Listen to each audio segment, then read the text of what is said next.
Bueno, buenas tardes a todos. Soy el doctor Serafín Castellano Damaso de la Unidad de Tumores Cerebrales del Hospital Niño Jesús. Y bueno, vamos a comenzar ya ahora en un par de minutos la clase sobre el ependimoma de la asignatura de tumores sólidos 1. Y nada, voy poniendo la pantalla completa. Y, y nada, ahora en cosa de un par de minutillos empezamos y como se va a quedar grabada, podéis acceder a ella cuando necesitéis.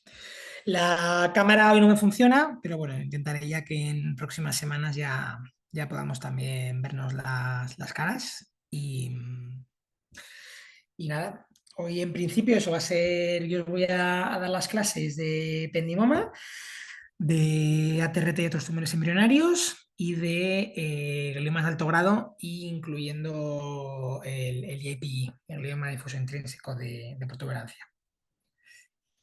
Entonces nada, pues ahora ya en un par de minutitos lo miramos. Mm,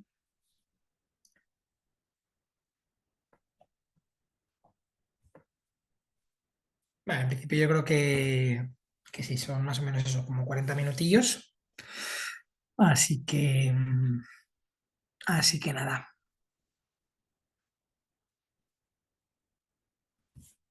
Bueno, vale, pues yo creo que ya vamos a ir comenzando, ¿vale? Que ya es y 6, casi 7. Así que nada, vamos a empezar. Entonces, bueno, en principio, nada, vamos a empezar comentando un poquito. El ependimoma es el tercer tumor del sistema nervioso central más frecuente en población pediátrica, después de los tumores gliales y del medulloblastoma. Son tumores que se originan de las células ependimarias, que recubren, por tanto, los ventrículos y el conducto ependimario del sistema nervioso central a lo largo de todo el neuroeje. Es un tumor con una frecuencia bimodal, ya que es frecuente en niños con un pico de edad a los 5 años, que en estas situaciones suele ser frecuentemente de localización intracraneal. Fosa posterior constituye el 60% de los casos, a nivel supratentorial un 30% y a nivel espinal en torno a un 5 o 10%. Pero también es un tumor relativamente frecuente en adultos, sobre todo en adultos es más frecuente la variante espinal, que en pediatría es excepcional. El 30% del total de ependiomas afectarán, por tanto, a la población pediátrica, siendo el 70-80% restantes en población adulta. Bueno, aquí tenemos esta gráfica en la cual podemos observar un poquito esto que comentamos, ¿no? De la incidencia, de la frecuencia. Como vemos, los tumores gliales constituyen prácticamente uno de cada 4 tumores del SNC. A continuación ya los tumores embrionarios, fundamentalmente el medulloblastoma. Y a continuación tendríamos ya los ependimomas. Los ependimomas también son tumores neurogliales, pero con características muy particulares, como comentaremos ahora a continuación. Entonces, bueno, a mí siempre me gusta comenzar las clases con este esquema, en verdad, debido a que, bueno, como os han podido, imagino, comentar o adelantar en alguna de las clases, a día de hoy, en los últimos 10 años aproximadamente, el diagnóstico de los tumores cerebrales pediátricos ha evolucionado muchísimo gracias a los estudios de metilación del DNA. Estos estudios han podido ver cómo cada tumor tiene un patrón de metilación exclusivo y característico, lo cual permite, gracias a su patrón de metilación, poder categorizar un tumor con una categoría diagnóstica específica. Entonces, bueno, dentro de los ependiomas, en el mapa de patrones de metilación quedarían encuadrados en estas localizaciones que tenemos aquí. Y como iremos comentando, incluso el patrón de metilación nos puede incluso definir su localización en el neuroeje, debido a que también cada tumor en algún aspecto, en alguna parte concreta del neuroeje, va a tener unas características de metilación diferenciales. Con lo cual, bueno, la clínica del ependimoma va a ser la clínica de debut propia de la secundaria de localización del tumor. En aquellos cuadros en los que haya una obstrucción en la circulación del líquido cefalorraquídeo al diagnóstico por crecimiento del tumor, habrá clínica de hipertensión intracraneal secundaria a la hidrocefalia. Habrá cefalea, vómitos, cuadros de hipertensión y bradicardia en los casos graves. También habrá cuadros de focalidad neurológica no aparición, con ataxia, parálisis de pares craneales. Puede haber incluso crisis convulsivas en aquellos de localización subatentorial y también podrá haber clínica de compresión tumoral en aquellos de localización espinal. Respecto al diagnóstico, pues las pruebas de imagen que solemos realizar, ya sabéis que son un TAC craneal, así como una resonancia canoespinal. Si bien es raro que haya diseminación al diagnóstico, sí que en aproximadamente menos de un 5% aproximadamente puede haber diseminación al diagnóstico. También va a ser fundamental realizar una punción lumbar para descartar diseminación en el líquido cefalorraquídeo, siendo una diseminación M1 bastante rara en este tipo de tumores. Y respecto a la anatomía patológica, lo fundamental será realizar una reseña lo máximamente completa que se pueda o, en casos que esto sea difícil, sobre todo en aquellos de localización espinal, una biopsia. Entonces, bueno, respecto a, entonces, bueno, algunas imágenes que podemos ver de ependiomas, pues serían estas, por ejemplo, ¿no? Un ependimoma fosa posterior, aquí centrado en el cuarto ventrículo, con un patrón también característico, ocupación del cuarto ventrículo, y en aquellos también de localización subatentorial, como podemos objetivar en el caso de la izquierda. Respecto a la anatomía patológica, los rasgos característicos del ependimo van a ser las pseudorosetas perivasculares, que van a ser rosetas ependimarias, también verdaderas, en aquellas situaciones en las cuales las células se encuentran dispuestas en forma circular, simulando un lumen ventricular, y también será típico a nivel inmunohistoquímico la positividad para EMA, para proteína ácida gliofibrilar, S100 y mentina. Tenemos que tener en cuenta que en el ependimoma el grado histológico presenta gran variabilidad interobservador, ya que tiene difícil reproductibilidad y no condiciona el pronóstico. El ependimoma tiene 3 grados histológicos, del 1 al 3, si bien es cierto que no condiciona el pronóstico. Y en muchas ocasiones es difícil de diferenciar por patólogos expertos. Aun con todo, sí que el ependimoma anaplásico constituiría el subtipo más frecuente en pediatría, siendo más infrecuente el mixoapilar y extremadamente infrecuente el subependimoma. Continuamos. Bueno, bienvenidas a las compañeras que acabáis de entrar también en la sesión.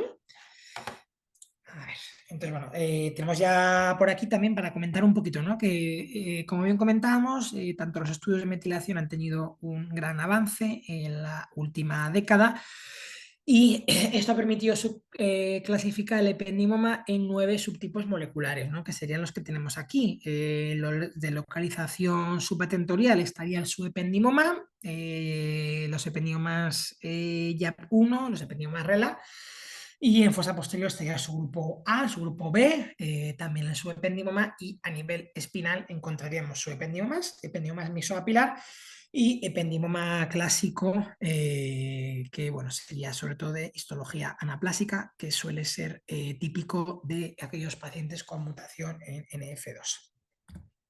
Entonces, bueno, en pediatría los subtipos más frecuentes van a ser en la fosa posterior su grupo A. Su grupo A va a ser el mayoritario en pediatría, prácticamente 80-90% de los pacientes con un ependimoma de fosa posterior pediátricos van a tener un ependimoma subgrupo A, y el subgrupo B sería sobre todo más típico de adolescentes, adultos jóvenes, debido a que es bastante más infrecuente en pediatría. Y respecto a los subatentoriales, sí que aproximadamente mitad y mitad serán tanto YAP1 como RELA. Estos subgrupos sí que tienen implicaciones pronósticas, ¿no? Ya que, como podemos objetivar en esta gráfica, el subgrupo A de ependimoma de fosa posterior, que sería esta línea naranja, tiene un peor pronóstico, tiene una supervivencia a 10 años en torno al 50%, mientras que el subgrupo B va a tener una supervivencia a 10 años de en torno al 90%, que sí que es una diferencia claramente estadísticamente significativa. También esto es similar en aquellos ependiomas supratentoriales, ya que podemos objetivar cómo la supervivencia global del ependioma supratentorial RELA va a ser bastante inferior al YAP1. Tenemos que tener en cuenta que aquellos ependiomas supratentoriales YAP1 van a tener una supervivencia a 10 años de prácticamente el 100%, mientras que aquellos que son de subgrupo RELA, el pronóstico va a empeorar, van a tener una supervivencia global en torno al 50% también a 10 años, ¿vale? También esto va a ser equiparable a la supervivencia libre de progresión. Va a ser una supervivencia libre de progresión más pobre en aquellos pacientes con ependioma RELA supratentoriales y en aquellos pacientes con ependioma de fosa posterior subgrupo A. Respecto a los epidemios supratentoriales, aproximadamente, como decíamos, en torno al 70% van a ser el subgrupo RELA, es un subgrupo presente en niños y adultos, es típico que tengan estas fusiones en el gen RELA, que son secundarias a inestabilidad cromosómica o a microcromoptisis en la región cromosómica 11q13.1. Y sí que además algunos van a presentar deleciones en genes de ciclinas, en CKN2A, con lo cual también va a empeorar el pronóstico. Menos de un 30% restante van a pertenecer al subgrupo YAP1, que es un subgrupo prácticamente exclusivo de pediatría. Como hemos comentado, tiene un mejor pronóstico. Hay algunos autores que teorizan incluso que estos pacientes se pueden beneficiar de un tratamiento exclusivo con cirugía sin necesidad de terapias adyuvantes. Pero bueno, todavía, como comentaremos a continuación, la radioterapia sigue formando parte del manejo habitual de los ependiomas y la omisión de radioterapia, nuestra recomendación sería a día de hoy dejarlo en manos de un ensayo clínico que pueda randomizar recibirla versus no recibirla, debido a que no disponemos de evidencias firmes a este respecto, ¿no? A pesar de que tienen una supervivencia muy buena. Respecto a los ependiomas intratentoriales, el subgrupo A es el más frecuente en niños, tiene peor pronóstico, como hemos comentado, y eso se debe fundamentalmente a que estos pacientes van a tener perdida la trimetilación de la histona H3K27. Como comentaremos también en la clase, sobre todo del glioma de alto grado, la pérdida de la trimetilación de la histona H3K27 confiere un peor pronóstico debido a que son genes represores del crecimiento tumoral, ¿no? Son genes represores del crecimiento celular, con lo cual perder esta trimetilación que se encarga de reprimir el crecimiento va a empeorar el pronóstico. Aquellos pacientes con su grupo B, que son aquellos pacientes de mejor pronóstico, sí que como comentábamos un poquito con los YAP1, podrían beneficiarse de reducción de la terapia adyuvante. Y lo mismo, incluso plantea reducción de dosis de radioterapia o su omisión, pero como decimos, como parte de un ensayo clínico. Entonces, bueno, sí que tenemos que, que tener en cuenta que, bueno, que sí que existen algunos patrones moleculares, ¿verdad? Dependiendo de factorial, como la ganancia del 1Q, que sí que ya desde algunos artículos publicados en el año 2019, inicialmente por el grupo de St. Jude en Estados Unidos, sí que vieron que aquellos pacientes con ependimoma que tienen esta ganancia del 1Q van a ser pacientes que van a tener una peor supervivencia global y libre de progresión. También la ganancia de 1Q va a ser un factor pronóstico negativo en el ependimoma de fosa posterior. Y también otra alteración que también está descrita, también desde hace 4 años en esta publicación, es que aquellos pacientes que tienen la pérdida del cromosoma 6Q también van a tener un pronóstico muy inferior. De hecho, aquellos pacientes que tengan ambas deleciones, ambas alteraciones, la delección del 6Q y la ganancia del 1Q, van a tener un pronóstico malo, que serían aquellos pacientes de la línea roja, pero lo que más se vio en este estudio es que la delección 6Q empeora todavía más el pronóstico que únicamente la ganancia de 1Q. Con lo cual, como bien comentamos, hoy en día, en la época de la medicina molecular, sí que disponemos ya de algunas alteraciones moleculares que nos van a conferir un factor pronóstico negativo o favorable. Respecto a los ependiomas espinales, son casos mucho más infrecuentes en pediatría, que se asocian a mutaciones en F1 y a la pérdida del brazo largo, el cromosoma 22. Son pacientes en general de buen pronóstico, con supervivencia globales en torno al 90-100% y también con supervivencia libre de progresión de 70-90%.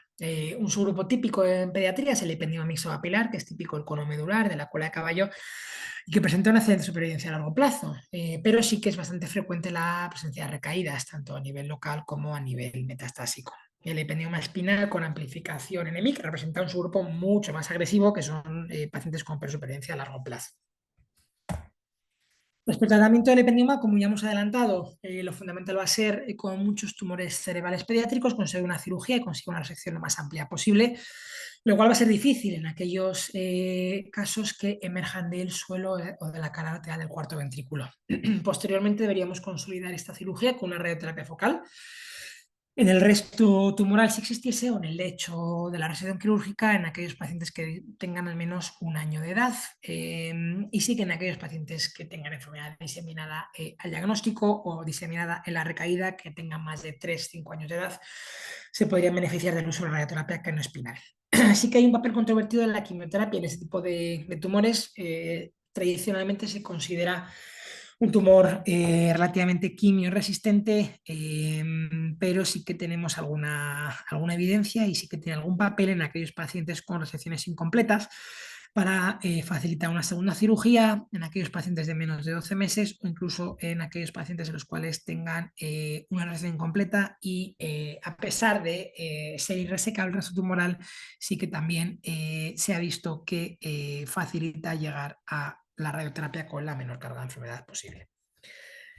Entonces, bueno, respecto a la cirugía, bueno, como bien hemos comentado, eso es algo universal, aplicable a todos los tumores cerebrales pediátricos, todos aquellos que se puedan resecar por completo con la mínima morbilidad posible, se van a beneficiar de una mejora en el pronóstico. Por ejemplo, estas publicaciones ya del año 2000, del estudio alemán, del HIT 88-89 y del HIT 91, sí que se vio que aquellos pacientes con ependimoma que habían tenido una resección completa tenían una mayor supervivencia a 5 años respecto a aquellos que no la habían tenido. Aquellos pacientes que se conseguían una resección completa tenían una supervivencia de 5 años en torno al 60%, mientras que aquellos que no, el pronóstico era bastante inferior y era una supervivencia de únicamente el 30%. También algunos trabajos del año 2009, el grupo de Thomas Merchant, también en Estados Unidos, demostraron lo mismo, ¿no? Que aquellos pacientes que se habían sometido a una resección quirúrgica completa tenían un pronóstico mucho mejor que aquellos que habían tenido únicamente una resección subtotal del ependimoma, y esta diferencia fue estadísticamente significativa tanto a nivel de supervivencia global como supervivencia libre de progresión. Y también estos mismos resultados se vieron en el grupo italiano, que con una N de 160 pacientes, en 2016 publicaron cómo aquellos pacientes en los cuales no había ningún resto tumoral tenían una mejor supervivencia global y una mejor supervivencia libre de progresión respecto a aquellos que tenían la presencia de un resto tumoral. Lo mismo con el trabajo del grupo de St. Jude, que en el año 2019 también dieron conclusiones semejantes. Con lo cual, como ya podemos determinar, la cirugía, como bien también podemos ver en este trabajo, con 356 pacientes del grupo de Thomas Merchant, sí que se vio como aquellos pacientes con resección completa y van a tener un pronóstico muy superior al resto de pacientes que no lo tuvieran. Como podemos observar en estas gráficas de abajo, en las tablas C y D, en estas gráficas podemos observar cómo en la línea discontinua gris, que sea un poquito peor, se ve como en aquellos pacientes en los cuales se consiguió una resección completa se beneficiaron de un mejor pronóstico respecto a aquellos pacientes que habían tenido una resección incompleta. Y lo mismo también de el nuevo trabajo del grupo alemán, que en 2019, realizando un análisis retrospectivo de todos los pacientes incluidos en su cohorte de 134 pacientes, vieron como aquellos que tenían una resección completa, un R0, tenían una mucho mayor supervivencia global y libre de progresión. Respecto a la radioterapia, ya en los años 77 ya se empezó a ver cómo en aquellos pacientes con ependimoma que habían recibido cirugía junto con radioterapia, pues sí que tenían un pronóstico también superior, al menos de forma inicial, en los primeros 5 años, a aquellos pacientes que únicamente habían tenido cirugía. Como podemos observar en esta gráfica, en la línea negra continua, podemos observar cómo esos pacientes a 5 años tuvieron una supervivencia mucho mayor, de en torno al 40%, respecto a solo un 15-20% de pacientes que solo habían tenido cirugía. Y en aquellos pacientes que habían tenido una cirugía incompleta, el pronóstico había sido mucho peor. Con lo cual ya en este estudio retrospectivo, en el cual ya se vio algunas ventajas que tenía la radioterapia en este tipo de tumores, esto permitió que en diversos trabajos que vinieron de forma posterior se pudieran usar la radioterapia como consolidación. Ese trabajo del año 98, lo que sí que se vio fue que en aquellos pacientes pediátricos de menos de 3 años al diagnóstico, los cuales se administró quimioterapia después de la cirugía y se demorase la radioterapia, se vio como estos pacientes que habían recibido quimioterapia tuvieron un mejor pronóstico y los autores lo achacaban no al uso de la quimioterapia, sino a que permitir retrasar la radioterapia, que iba a ser la medida con un mayor cambio en el pronóstico, iba a ser beneficioso para este tipo de pacientes. Con lo cual, también tenemos estudios retrospectivos del grupo del SER, el grupo americano, que como ya sabéis es este grupo en el cual se realizan estudios de epidemiología, estudios de supervivencia a nivel poblacional en Estados Unidos, y sí que se vio como aquellos pacientes que habían recibido radioterapia con tratamientos ependimoma tenían un pronóstico bastante superior a aquellos pacientes que no lo habían recibido. Lo bueno de este grupo, el SER, es que además hacen seguimiento a muy, muy largo plazo, ¿no? Como podéis ver en esta gráfica, se hicieron seguimiento a 300 meses, ¿no? O sea, ya os podéis imaginar que esto es cercano a 25 años, ¿verdad? Con lo cual sí que se vio que a largo plazo hay un beneficio de la supervivencia en aquellos pacientes que recibieron la radioterapia versus aquellos que no lo recibieron.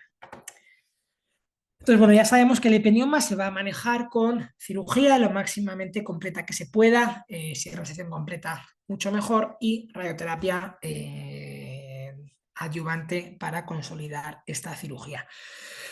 Respecto al volumen a tratar, respecto a si van a ser pacientes que se van a beneficiar de una radioterapia únicamente focal o también canoespinal, sí que disponemos también de este trabajo del grupo de Merchant del año 97, en el cual hicieron un estudio retrospectivo y en el cual analizaron características y pronósticos de 28 pacientes pediátricos con ependioma anaplásicos que se habían manejado con radioterapia, en el cual se vio que 12 pacientes habían recibido radioterapia canoespinal, seguidos de otros 14 pacientes en los que habían recibido radioterapia focal. Y que sí que se vio que aquellos pacientes que habían recibido radioterapia canoespinal tuvieron unos peores pronósticos. Tuvieron peor pronóstico aquellos pacientes que recibieron radioterapia canoespinal versus aquellos que únicamente habían recibido radioterapia focal. Y lo que sí que vieron además es que aquellos pacientes que habían recibido una mayor dosis de radioterapia focal en el análisis multivariante tuvieron un mejor pronóstico. Lo que sí que vieron también los autores es que en aquellos 19 pacientes en los que el tratamiento había fracasado después de una radioterapia focal, vieron que sufrieron recurrencia en el sitio del tumor primario. Con lo cual, estos autores lo que sí que nos afirman es que la radioterapia focal es posiblemente igual de efectiva en el control tumoral, con menos toxicidad a largo plazo, con menos efectos secundarios y que además la tasa de recaídas va a ser fundamentalmente a nivel local y no a distancia, que esto va diferente, por ejemplo, a los pacientes que sufren de medulloblastoma, ¿verdad? Que la gran parte de recaídas van a ser a distancia, con lo cual en el medulloblastoma se va a administrar de inicio una radioterapia canoespinal y en el ependioma una radioterapia focal. También un poquito los autores del grupo alemán, en el año 2000, también vieron lo mismo, ¿no? Que no había un beneficio de la supervivencia en aquellos pacientes tratados con radioterapia canoespinal, con lo cual, dado que la radioterapia canoespinal, como sabemos, es más tóxica porque vas a irradiar también tejido sano y una gran cantidad de volumen de tejido sano, con lo cual no hay un beneficio en el uso de radioterapia canoespinal versus focal.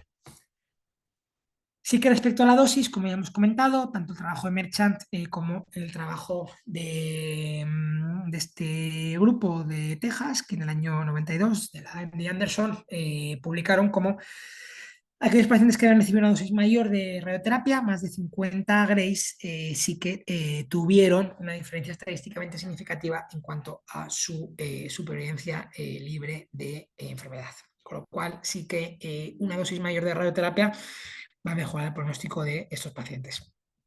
También esto lo vieron en esta publicación del año 2007, en el cual sí que se vio claramente, ¿no?, cómo poder dar una dosis de radioterapia superior a 54 Grays va a mejorar el pronóstico global, tanto libre de progresión en este tipo de pacientes. Con lo cual, parece ser que una dosis mayor de radioterapia va a mejorar el pronóstico. Y también el grupo de Merchant, en la publicación del año 2009, que como estamos viendo es una publicación de gran interés académico, debido a que se realizaron un gran número de estudios a nivel prospectivo. Se vio también como aquellos pacientes que habían recibido una dosis mayor también se podían beneficiar de este exceso de supervivencia. Sí que es verdad que ellos prescribieron una dosis de 59,4 Grays a todos los pacientes que tenían más de 18 meses, con lo cual este trabajo sí que destaca que en aquellos pacientes de una edad inferior a 18 meses deberíamos dar una dosis tope de 54 Grays, mientras que en aquellos pacientes mayores sí que se recomendaría dar una dosis cercana a los 60 Grays.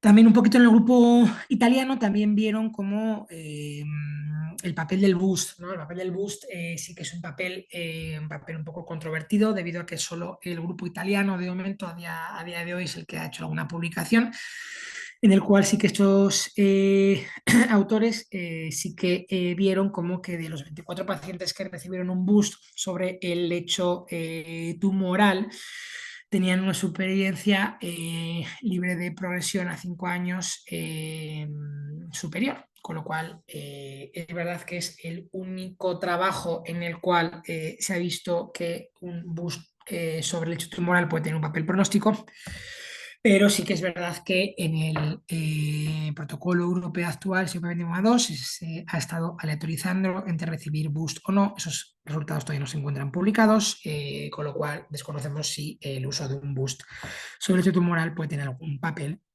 pronóstico a día de hoy.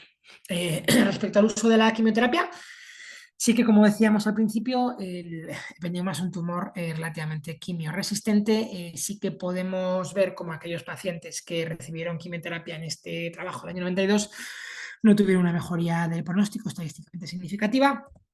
También podemos observar lo mismo en este trabajo del año 96, en el cual se administró quimioterapia adyuvante con pernisona, lomustina y vincristina. Se vio también que este régimen de quimioterapia no mejoraba la supervivencia. Y lo mismo con el grupo alemán, que en el año 2000 vio como aquellos pacientes que habían recibido quimioterapia bien de mantenimiento, bien en sándwich antes y después de la radioterapia, tampoco hubo un beneficio en la supervivencia de este tipo de pacientes. Sí que hay varios trabajos en los cuales sí que destacan cómo poder usar la quimioterapia antes de la radioterapia en aquellos pacientes con resección incompleta. Sí que se pueden beneficiar un poquito por lo que comentábamos antes, ¿verdad? En este grupo de pacientes vas a permitir que estos niños se irradien un poquito más tarde, con lo cual vas a poder mantener la mínima enfermedad posible durante un mayor tiempo para llegar a la radioterapia con la menor carga tumoral posible. Con lo cual, este trabajo sí que afirma como que en aquellos pacientes con resección subtotal sí que podrían beneficiarse de este tipo de quimioterapia, pero aún así van a ser pacientes que van a tener un peor pronóstico que aquellos pacientes con una resección completa al diagnóstico.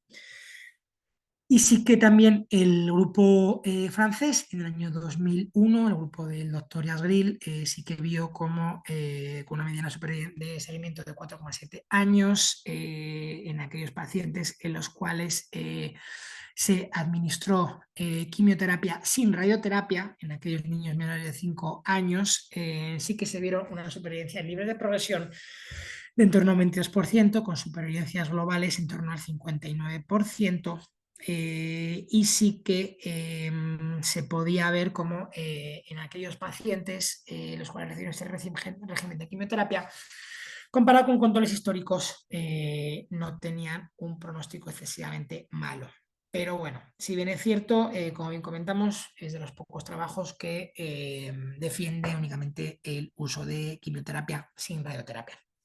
Así que Ese trabajo del año 2014 fue un trabajo del Pediatric Oncology Group estadounidense en el cual se buscaba demostrar que se podía aumentar la supervivencia libre de eventos mediante el uso de quimioterapia intensiva para conseguir retrasar o evitar la radioterapia en aquellos niños de menos de 3 años con diagnóstico de tumor cerebral. Y sí que lo que vieron era que este régimen era únicamente efectivo en el ependimoma, es decir, todos los pacientes con tumores de ese trabajo, fundamentalmente tumores embrionarios, sin radioterapia, su pronóstico era bastante peor que con radioterapia, salvo en aquellos pacientes con ependioma. Con lo cual sí que podemos también admitir que en pacientes con ependioma se puede retrasar la radioterapia sin que haya un empeoramiento en el pronóstico global. También el grupo de St. Jude vio como la quimioterapia pre-radioterapia sí que podía mejorar el pronóstico. Con lo cual, el otro papel de la quimioterapia, que sería la quimioterapia de mantenimiento, se estudió en el trabajo del grupo italiano, que en el año 2016 añadieron quimioterapia tipo BEC con vincristina, etoposide y ciclosamida después de la radioterapia en aquellos pacientes con resección completa de ependiomas anaplásicos y no se vio que fuera excesivamente beneficioso. Sí que es verdad que en este mismo trabajo te afirman como en los ensayos del grupo alemán se obtuvo resultados muy buenos en este subgrupo de pacientes añadiendo la quimioterapia en sándwich o después de la radioterapia como mantenimiento, pero el grupo italiano no encontró estos resultados, con lo cual, como igual comentábamos previamente con el tema del boost sobre el tejido tumoral, el papel de la quimioterapia de mantenimiento también se ha estado estudiando en el ensayo Xiopendimoma 2, que es el protocolo terapéutico que se encuentra en vigor a día de hoy en Europa y que nos encontramos pendientes de obtener los resultados en publicación. Y sí que el grupo americano, su estudio ACNSO 0831, sí que vio que el uso de la quimioterapia post-radioterapia en aquellos pacientes con diagnóstico de ependima de nuevo diagnóstico entre 1 y 21 años, se vio como no había diferencias estadísticamente significativas con el uso de quimioterapia de mantenimiento en el ependima. Con lo cual, resumiendo el tratamiento del ependioma, podemos afirmar que los grandes pilares van a ser conseguir una cirugía, conseguir una resección lo máximamente completa posible, dar una radioterapia focal, ya que la quenospinal no otorga una ventaja en la supervivencia, con lo cual habría que administrar radioterapia focal en el lecho tumoral en aquellos pacientes de más de 12 meses de edad, con una dosis de radioterapia cercana a 59,4 grays. Y la quimioterapia estaría reservada para aquellos pacientes con resecciones incompletas para conseguir retrasar la radioterapia y en aquellos pacientes de menos de 12 meses un poco por el mismo aspecto, ¿no? Todo lo que sea retrasar la radioterapia de esos pacientes va a tener también una ventaja en la supervivencia. Como bien comentábamos, todos estos hallazgos que todavía quedan pendientes de estudiar, el papel del BUS, el papel de la quimioterapia de mantenimiento, se han estado estudiando en el SIEPOPENIMA 2, que se encuentra casi completo el reclutamiento y que nos encontramos a la espera de los resultados. Este ensayo lo que hacía era randomizar en 3 cohortes, en 3 stratum, aquellos pacientes en los cuales no hubiera un rastro tumoral irían al stratum 1, en el cual en el stratum 1, después de la radioterapia focal, se randomizaría a recibir quimioterapia de mantenimiento. Como bien hemos comentado, una de las dudas que todavía nos quedan por resolver el papel de la quimioterapia de mantenimiento, si bien es cierto que los americanos en su reciente estudio sobre quimioterapia en ependioma ya vieron que no había mejora en el pronóstico. Otro stratum, este tipo de pacientes, era aquellos que tenían un rostro tumoral, que tenían una edad de diagnóstico de más de 1 año, se randomizó a recibir quimioterapia pre-radioterapia con metrorexato o sin metrorexato, los ciclos BEC del grupo italiano, con vincristina, posible ciclofamida, en aquellos pacientes en los cuales después de la quimioterapia quedara resto tumoral, se podía planificar una segunda cirugía y posteriormente irían a radioterapia. En estos pacientes se randomizarían a recibir un boost en el lecho tumoral o directamente ir a quimioterapia de mantenimiento. Con lo cual, otra de las dudas que comentábamos, que es el papel del bus de 8 Grays al resto tumoral, es algo que todavía queda pendiente de demostrar según el estudio SEOpendioma 2. Y por último, el estatus 3, que es aquellos pacientes, como hemos comentado, de menos de 12 meses al diagnóstico, que no van a poder ir directamente a radioterapia, van a tener que recibir un régimen de quimioterapia intensiva, de poliquimioterapia, con ciclos cada 2 semanas.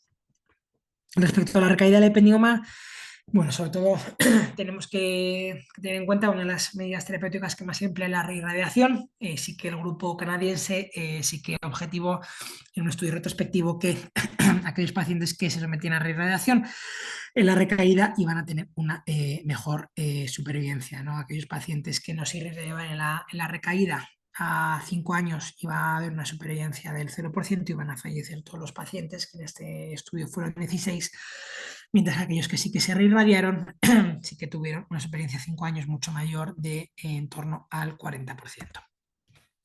Así que lo que todavía es un poquito más controvertido es cómo debe ser la reirradiación del ependimoma, si debe ser únicamente focal en el tumor o canoespinal.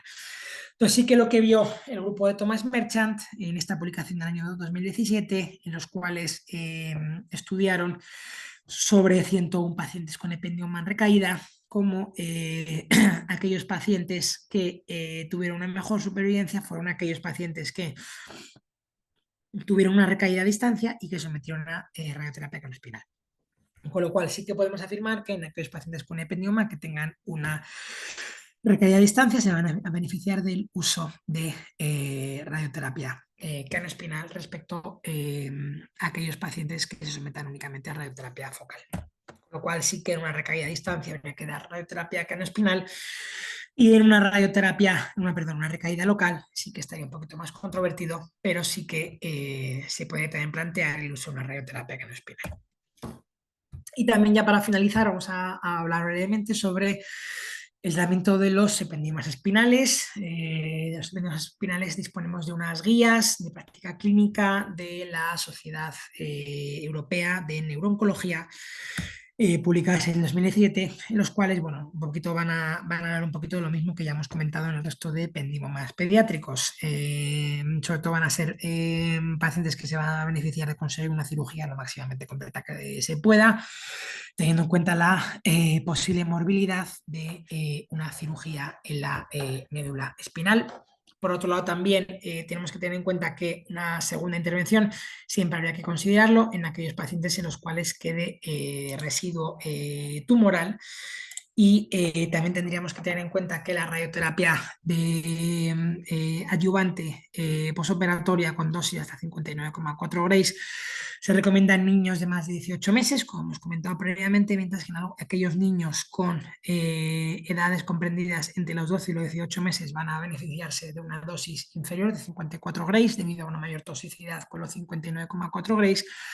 Y sí que, como también comentábamos, la quimioterapia por sí sola puede ser una opción en aquellos niños de menos de 18 meses del diagnóstico, mientras que se recomendará en aquellos niños de menos de 12 meses. En aquellos pacientes de menos de 12 meses no estaría indicada la radioterapia, con lo cual sería recomendable iniciar quimioterapia únicamente hasta que alcancen una edad superior a 1 año, en los cuales puedan recibir ya radioterapia focal. Y sí que en aquellos pacientes con diseminación a lo largo del neuroeje o con infiltración de líquido forraquídeo se beneficiarán de una radioterapia canoespinal. Con lo cual, en esa tabla podemos ver las recomendaciones del tratamiento del ependioma espinal que, como ya hemos comentado, son equivalentes a aquellas recomendaciones del resto de ependimomas. Siempre vamos a buscar una cirugía lo máximamente completa que se pueda.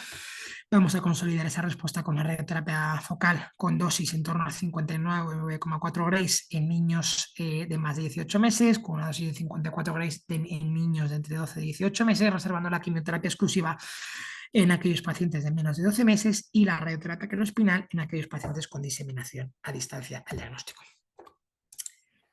Y continuamos, que también te hablan de algunas recomendaciones en la recaída. Estas guías van a recomendar la reintervención o la reirradiación, que siempre debería proponerse siempre que fuera posible, teniendo en cuenta las limitaciones de una nueva cirugía. Y también lo que afirman es que aquellos pacientes con ependiomas en recidiva que no sean elegibles para tratamientos locales, se podría administrar únicamente quimioterapia con un grado de evidencia menor y una recomendación también menor, pero sobre todo en aquellos pacientes con un buen estado en las escalas de performance y sí que recomiendan quimioterapias basadas en platinos o temozolamidas en adultos. Sí que en niños la elección de quimioterapia dependerá de las drogas previamente recibidas y siempre habría que ofrecer la participación en un ensayo clínico a estos pacientes. Bueno, sería un poquito la clase de hoy. Si tenéis alguna duda, alguna pregunta, podéis preguntarme bien por micrófono o bien por el chat. Muchas gracias.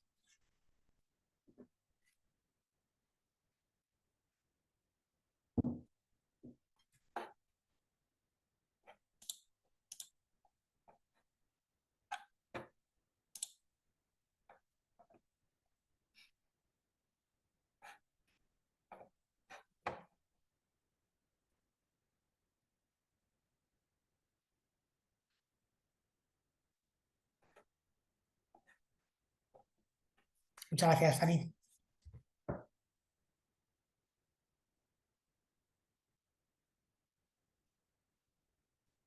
Muchas gracias, Íñigo.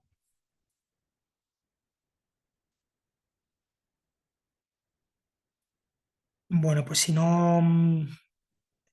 hay... muchas gracias también, Yarinis. Muchas gracias. Gracias, Iván. Bueno, pues en principio hasta aquí sería la clase de hoy, ¿vale? Sobre todo las ideas básicas. Ependioma, tenemos que tener en cuenta que aquellos pacientes con un ependioma de fosa posterior va a ser súper importante clasificar el subgrupo. Aquellos de subgrupo A van a tener un peor pronóstico, aquellos de subgrupo B. Lo mismo a nivel supratentorial, aquellos pacientes con un subgrupo RELA van a tener un peor pronóstico, aquellos pacientes con un subgrupo YAP1. Y siempre el manejo va a ser muy similar. Cirugía máximamente completa posible, seguida de una radioterapia focal con dosis cercanas a los 59,4 grays en aquellos niños de más de 18 meses, con una dosis de entre 12 y 18 meses de 54 grays, y reservaríamos la quimioterapia exclusiva a aquellos pacientes con un rostro tumoral amplio antes de la radioterapia o en aquellos pacientes de menos de 12 meses al diagnóstico. Con lo cual, esto a día de hoy sería un poquito las ideas clave de la clase de hoy. Así que bueno, en principio nos veríamos ya la próxima semana con la clase de ATRT y otros tumores embrionarios. Así que muchas gracias por vuestra atención y nos vemos ya la próxima semana. Un saludo.